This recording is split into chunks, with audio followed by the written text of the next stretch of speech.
Chosen one, you must understand that the immediate shift in the atmosphere when you enter a room is not accidental, because this one thing about you sets you apart from the crowd. You are a gift from the Most High, carrying a divine frequency that recalibrates every space you inhabit. You are a chosen soul, a direct manifestation of celestial favor, and your ability to rearrange environments without saying a word is the ultimate proof that you are not just part of the crowd, but a sovereign force sent for this specific time. You know what titanium aura quartz looks like. It is a crystal-clear quartz at its base that has been bonded with precious metal at the molecular level. When light hits it, it does not reflect a single color. It releases gold first, and then every color of the visible spectrum simultaneously, like a rainbow that caught fire. People who encounter this crystal cannot put it down. They cannot fully explain why. They simply know they want to keep looking. That crystal is the closest physical description of what your energy looks like to the world around you. You are not one-dimensional, and you have never been. There is gold at your center, something warm, something foundational, something that people feel as safety and substance and realness before they even form a conscious thought about it.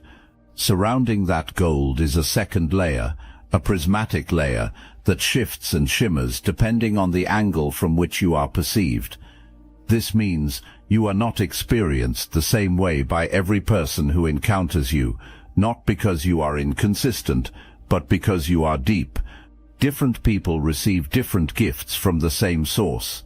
Someone who needs healing feels your compassion. Someone who needs courage feels your fire. Someone who has been carrying pain alone for too long feels, without you doing anything deliberate, like things might actually be okay.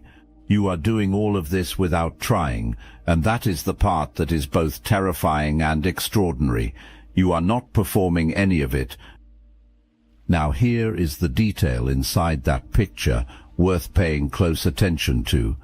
That prismatic surface surrounding your gold does something beyond aesthetics. It reflects and it deflects. Whatever approaches you with a wrong or hostile intention strikes that surface and bounces directly back to its source. Anyone who tries to spy on you, study you, or reverse engineer what you carry strikes that wall and finds only their own reflection looking back at them. That barrier has never been penetrable, and it never will be. Both to beyond the deflection, there is also the nature of the gold itself that deserves your attention. Gold does not corrode. You can bury it through the hardest seasons imaginable and pull it back out completely unchanged. The same brilliance, the same weight, the same integrity. That is not a loose metaphor being applied here. That is a precise description of what has happened to the core of who you are through every difficult season you have survived. People tried to corrode you. Circumstances tried to corrode you. Seasons of isolation, confusion, and loss tried to corrode you. And yet the thing at the center of you, the thing the Most High placed there, came through every single one of those seasons unchanged, still gold, still real, still radiating. Tadai, that is not resilience as a personality trait, that is divine composition. You were made to last. Your particular journey actually begins not today and not recently, but in a season that sits somewhere behind you. Tadai, you were in a younger version of yourself, or simply in an earlier chapter of your life, when you first started noticing something that you had no language for.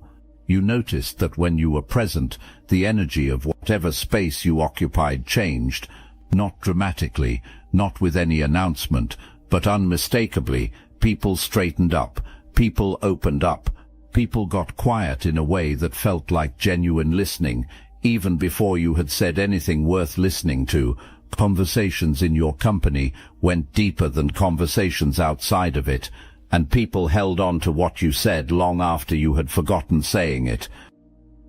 Instead of leaning into that truth, you retreated from it, because nobody gave you a framework to understand it. Nobody sat across from you and said clearly, What you are experiencing is real, and here is what it means. So you did what most extraordinary people do when they carry something they have no map for. You minimized it. You told yourself you were imagining things. You told yourself that everyone experienced this. You told yourself that believing it made you arrogant, so you performed smallness instead. You softened your real opinions. You laughed at things that were not funny, so that the people around you felt comfortable.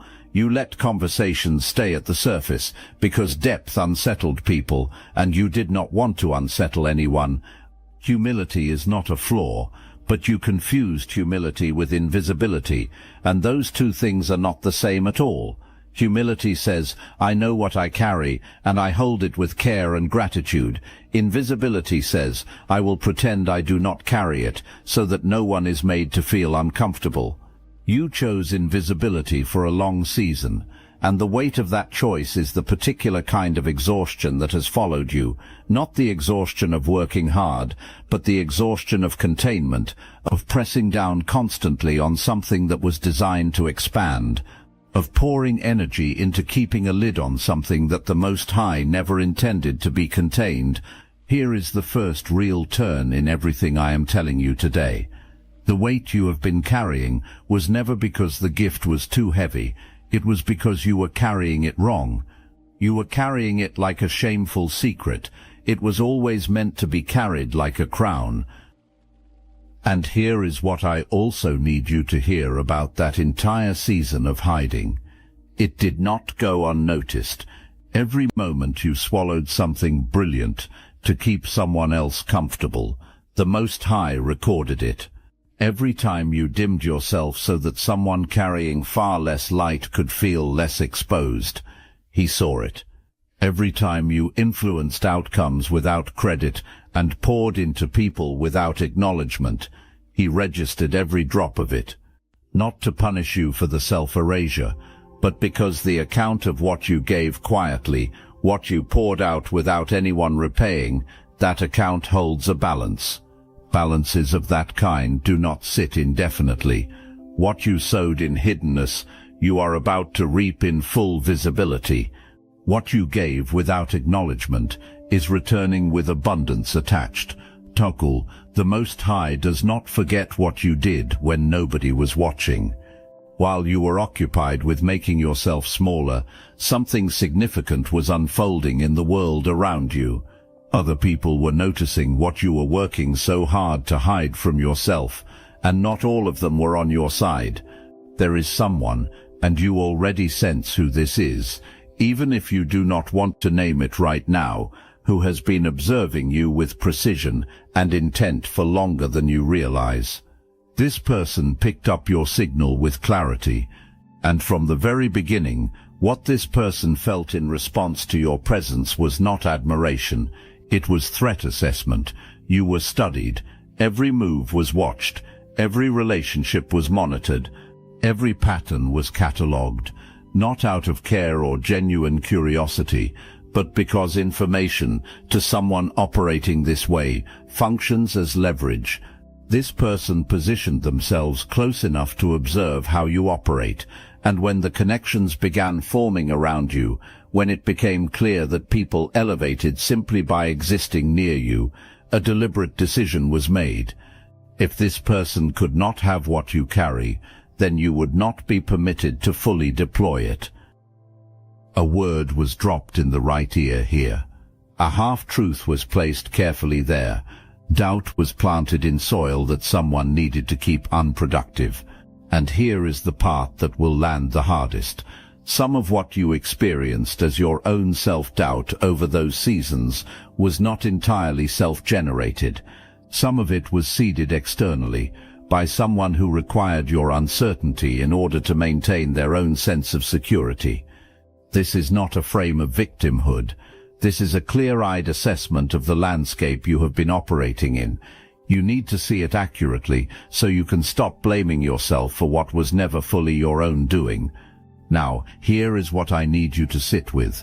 Not with anger, not with bitterness, but with pure confidence.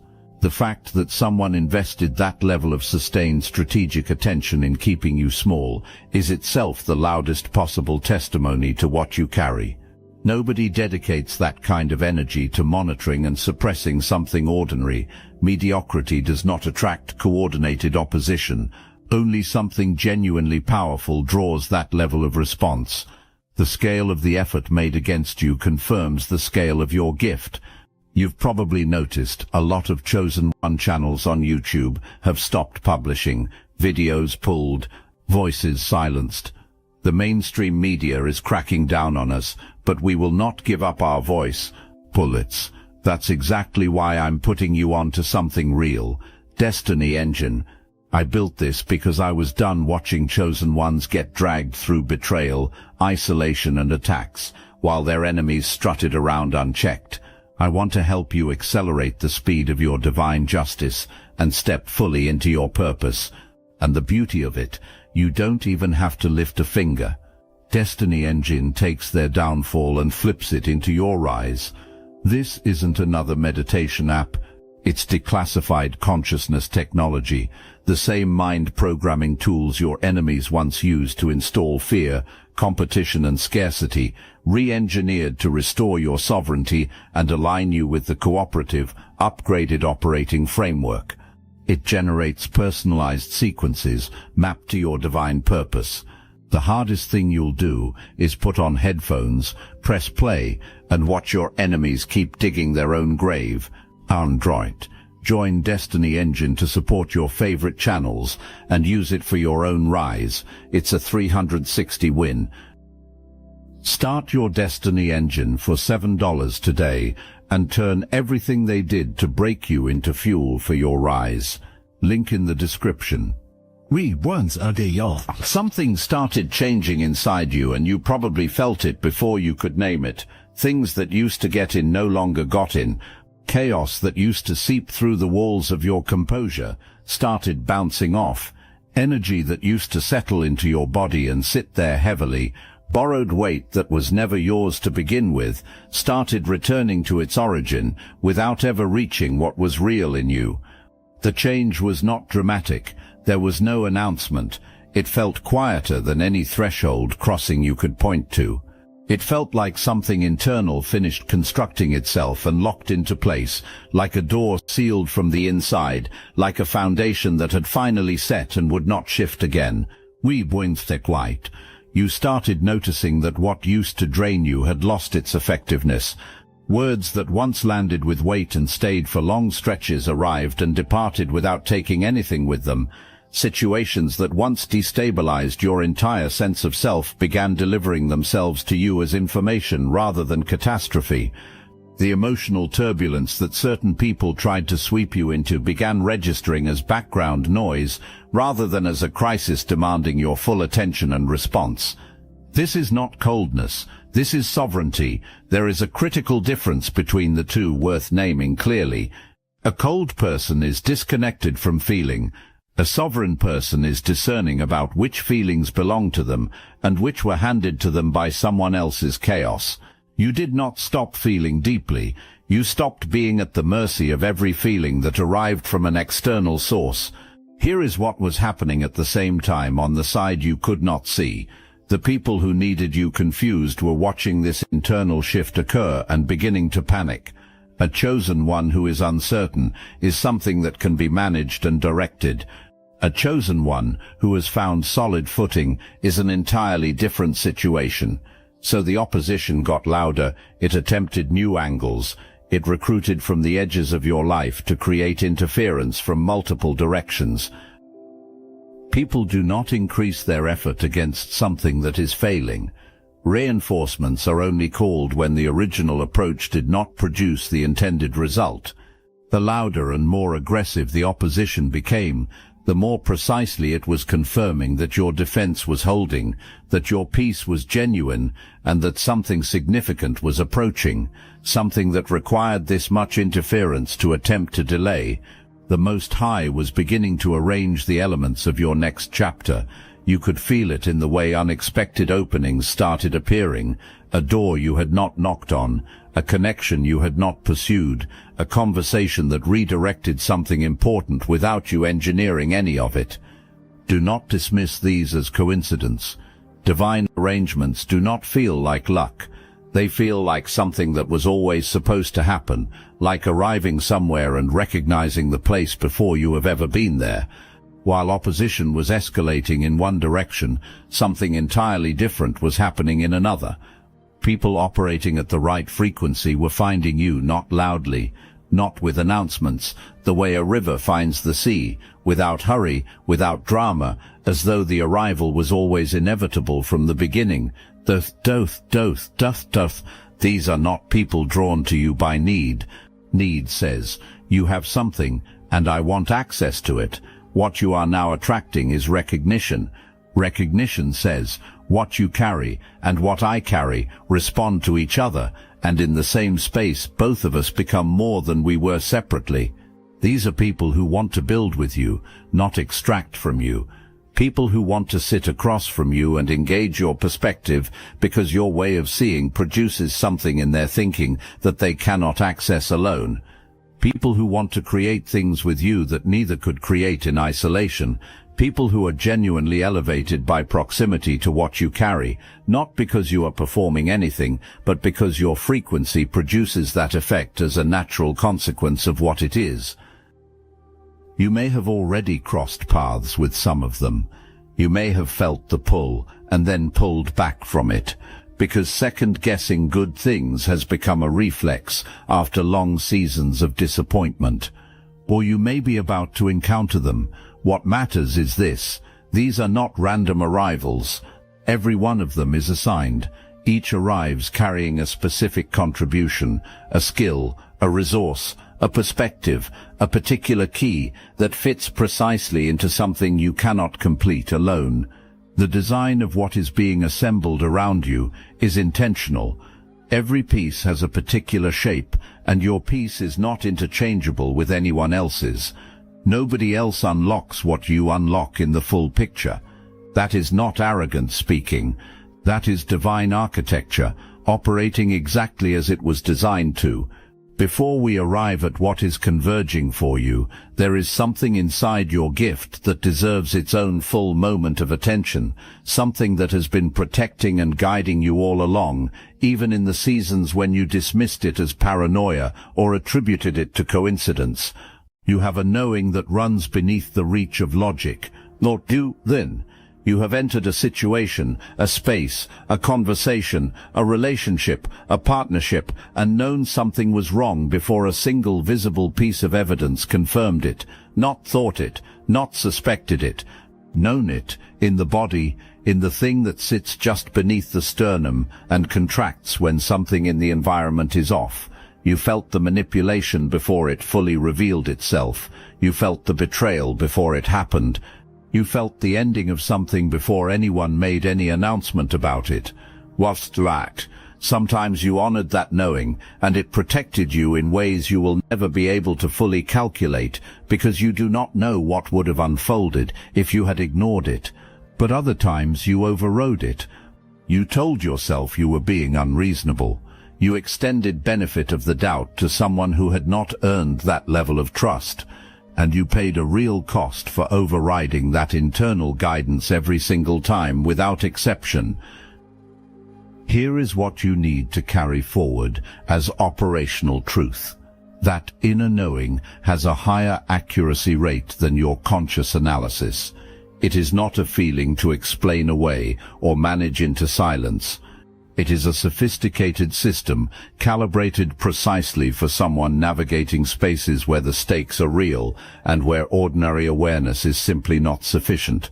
The chosen people who fall are not those who lacked gifts. They are the ones who stopped trusting the internal compass that came with the gift. You have both the gift and the compass. The assignment going forward is to stop second-guessing the compass. Well, truth. There is another dimension to this internal system that most people never discuss. That same sensitivity that functions as a warning, that deep body perception that alerts you when something is wrong, is the identical capacity that produces your creative output at a frequency that genuinely moves people. The same depth that detects dishonesty before it is spoken is the same depth that makes what you create land in others with a resonance they cannot fully articulate but absolutely feel. Your sensitivity is not a liability requiring management. It is a precision instrument running in two directions at once, inward for protection, outward for impact. There is also a forward direction to this gift worth naming. The same system that warns you away from what is misaligned also pulls you toward what is aligned. You have felt it as a pull toward something before your mind finished approving the idea. You have felt it as certainty arriving before the logic had assembled itself, as a sense of rightness about a particular direction that did not wait for permission. That is not recklessness. That is divine instruction arriving through the fastest channel available, not through your intellect or your analysis, but through the deep knowing that lives beneath both of them. When that pull comes, honor it with the same seriousness you give to the alarm. For a long time, proximity to your natural openness gave this person intelligence they were not entitled to. You shared your plans, your dreams, your vision, as naturally generous people do, and that openness was being mined, not out of genuine interest, but because knowing your next move allowed interference with your next move. Not withdrawn and not closed, but quiet in the way that a person becomes quiet when they stop performing their life for spectators and begin actually living it. You pulled the most important things inward. You stopped announcing movements before making them. Without making a conscious declaration about any of it, you became private about the things that held real weight. That shift dismantled the strategic advantage that had been held against you. What cannot be seen cannot be studied. What is not announced cannot be intercepted.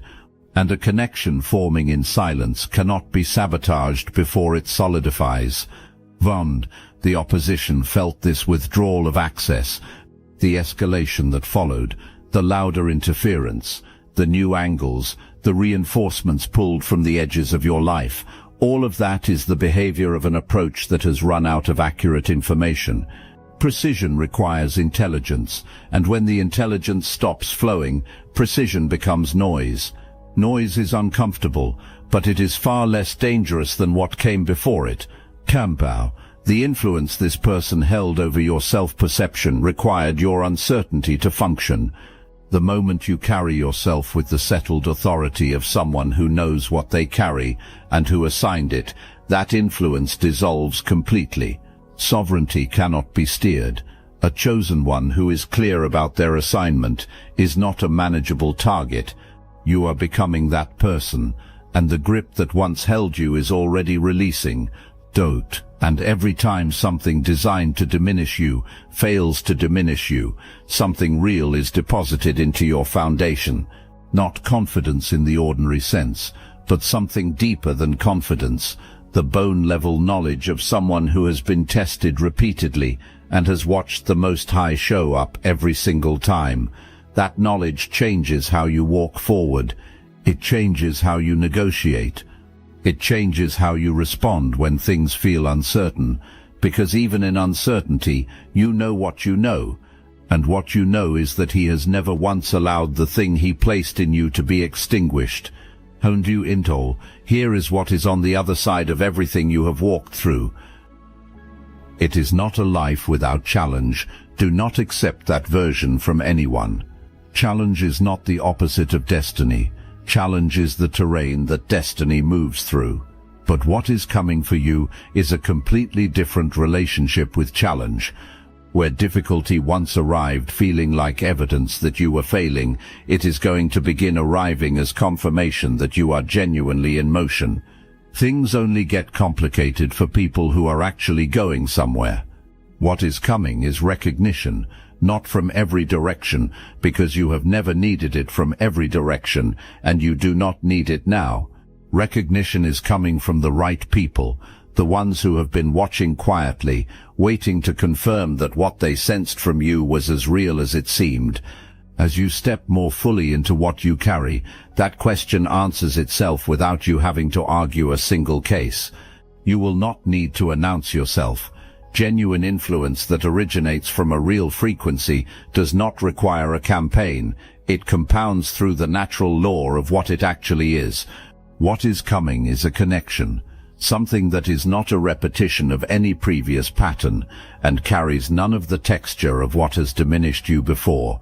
This connection arrives with formality at first. There will be a measured quality to the beginning that could be misread as distance or indifference. Do not misread it. Underneath that restraint is someone who is moving carefully, because what you carry is being felt clearly, and what you carry demands care. This person operates at a level built through genuine excellence, not through title, not through performance, but through real and demonstrated substance. When two people of real substance recognize each other, the recognition is immediate, even when the words for it come slowly. This connection comes with creative and material increase, not as a reward for good behavior, but as the natural output of two complementary forces operating in proximity. What you each carry individually is significant. What gets produced when those two things align belongs in a different category altogether. What is also coming is rest. The kind of rest that is not physical, though your body will benefit too, but the rest that arrives when you are no longer at war with yourself. When you stop spending the majority of your energy managing the distance between who you actually are and who you have been compressing yourself to appear. When you step fully into alignment with what the Most High placed in you, something inside your body exhales. Something that has been braced releases. The specific exhaustion of containment lifts. What replaces it is not frantic energy, but the deep, sustainable forward momentum of someone who is finally operating in their actual lane. You were not designed for containment, you were designed for momentum. This part is not inspiration, this part is instruction. You are a gift from the Most High. You have heard it said, and you are going to carry it. But a gift left untouched, even the most rare and extraordinary gift imaginable, does nothing for anyone. So here is how you move from this point forward. You stop narrating your intentions before you act on them. The version of you that shared every plan, every vision, every next step with people who had not yet proven they deserved that level of access, that version is finished today. You move in silence, and you communicate through results. There is a specific kind of credibility that arrives only after someone sees what you already built. Build it first. Let the building speak. This is not arrogance. This is the strategy of someone who understands that premature disclosure is a form of vulnerability, and that the gift you carry deserves to be protected until it is fully ready to be released. Go, you stop waiting for permission. The most paralyzing pattern among gifted people is the habit of waiting for someone positioned above them to authorize their authority. No committee assembled to assign what you carry. The Most High did not run your gift through an approval process. He made a sovereign decision, placed it in you, and sent you here. The authorization was always inside the assignment. You walk like that is true because it is. You trust the internal knowing every time. When something in your body signals that a situation is wrong, that a person is misaligned, that a direction is not what it is presenting itself to be, you do not override that signal for the sake of being agreeable or appearing reasonable. You exit cleanly, without drama, and without needing to justify the departure to anyone. You do not owe anyone an explanation for obeying divine instruction. You receive. This is the hardest instruction for someone like you. Chosen people are almost universally extraordinary at giving and genuinely poor at receiving. You have spent so much energy serving what you carry for others that the muscle for receiving what the Most High has assigned to you has never been properly developed. The financial increase, the opportunity, the recognition, the love. When these arrive, you receive them. You do not deflect them. You do not minimize them. You do not immediately search for the catch.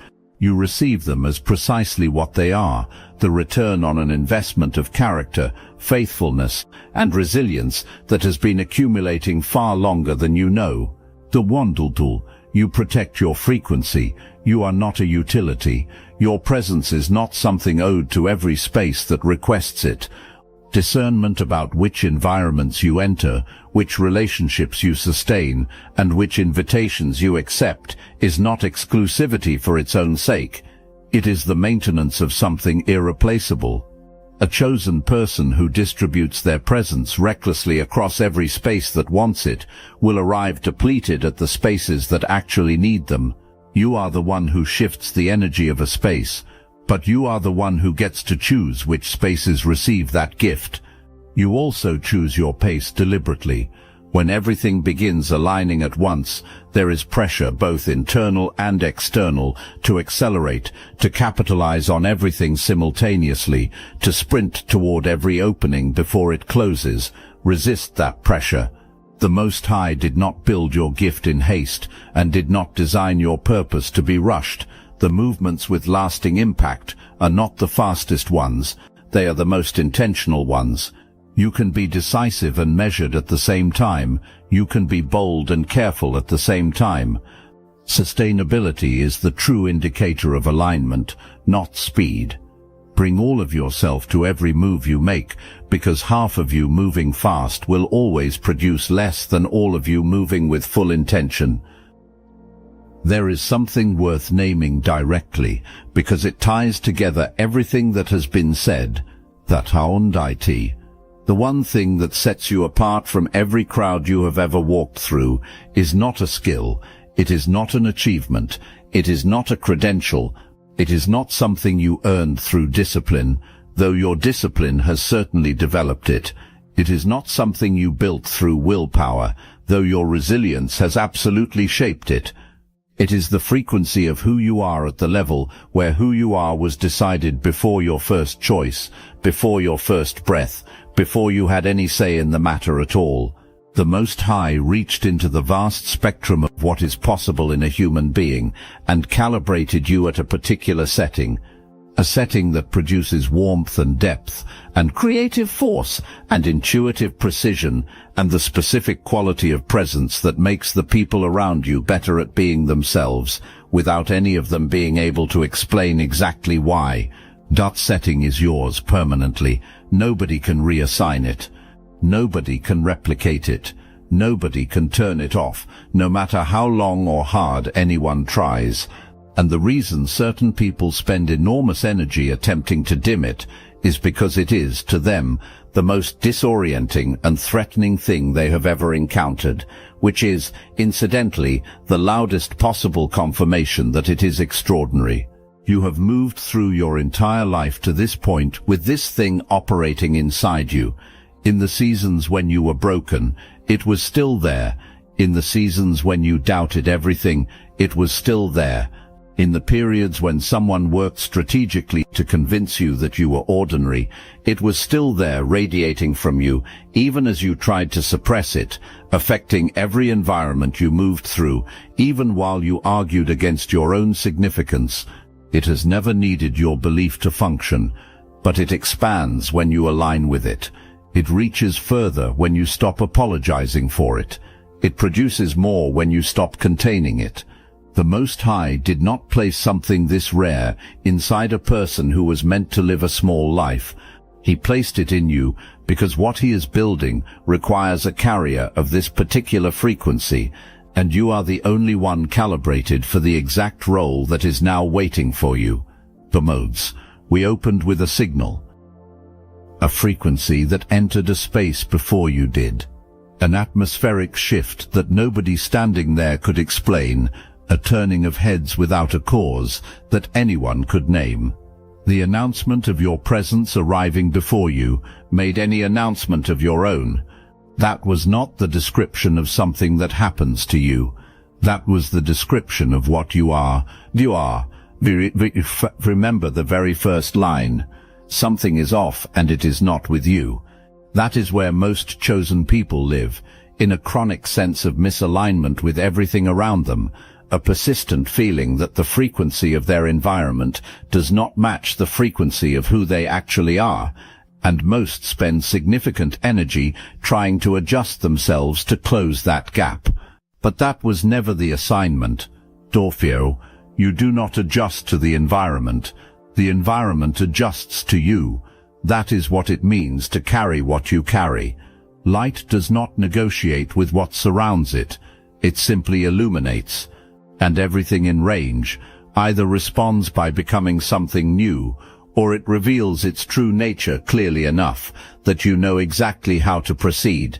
Dorfeo, you are the light, not a reflection of someone else's, not the amplification of a borrowed glow, but the actual light, original, assigned, unrepeatable, permanent, lostable, and the Most High held absolutely nothing back when he made you. Lostable, you are a gift from the Most High, not to a single person, not to a single season, to this moment in time, when the world is in need of people who carry what you carry and are willing finally to stop hiding it and let it do exactly what it was placed in you to do. The people who belong in your orbit are assembling. The connection that mirrors your frequency is approaching. The increase is already moving in your direction. The Most High's hand is on every piece of it, and all that remains is the one thing that has always been the one thing. Walk forward with the full authority of someone who knows exactly who made them and exactly why. Adolf, you are a chosen one. You have always been a chosen one. The Most High is not finished.